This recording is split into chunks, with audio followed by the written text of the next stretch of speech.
आप देख रहे हैं चूमू short TV. Let's laugh together. आज की कहानी खोया हुआ सितारा। गांव की छत पर रात का गहरा नीला आसमान अनगिनत तारों से सजा हुआ है। रवि अपनी दादी के बगल में बैठा है। उसकी आंखें तारों पर टिकी हुई हैं।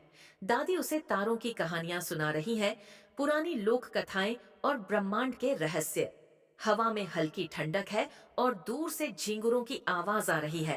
अचानक एक चमकीली लकीर आसमान को चीरती हुई नीचे की ओर जाती है। एक गिरता हुआ तारा। रवि की आंखें आश्चर्य से फैल जाती हैं। दादी कहती हैं, जब कोई तारा टूटता है तो किसी की कोई इच्छा पूरी होती है। रवि के मन में एक विचार कौंधता है। वह उस तारे को ढूंढेगा। अगली सुबह रवि उस दिशा में निकल पड़ता है जहां तारा गिरा था।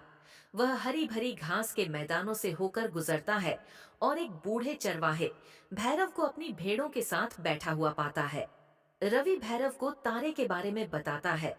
भैरव मुस्कुराता है और कहता है, सितारे जमीन पर नहीं गिरते बालक, वे तो बस हमें एक संदेश देते हैं। भैरव रवि को पास की नदी के पास जाने के लिए कहता है। नदी के किनारे चांदनी रात में रवि एक अद्भुत दृश्य देखता है।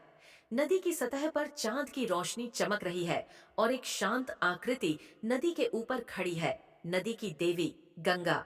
गंगा रवि को समझाती है कि असली सितारे तो हमारे अंदर होते हैं, हमारी आशाएं, हमारे सपने। रवि को गंगा की बातों का अर्थ समझ में आता है। उसे एहसास होता है कि खोया हुआ सितारा कोई भौतिक वस्तु नहीं है, बल्कि उसके अंदर की प्रेरणा है, उसकी जिज्ञासा है, उसकी आशा है। वह अपनी आंखें बंद करता है और अपने भीतर के प्रकाश को महसूस करता है। सुबह की पहली किरणें रवि को घर की ओर ले जाती हैं। दादी दरवाजे पर उसका इंतजार कर रही हैं। रवि दौड़कर उनके गले लग जाता है। उसकी आंखों में एक नई चमक है, एक आंतरिक प्रकाश।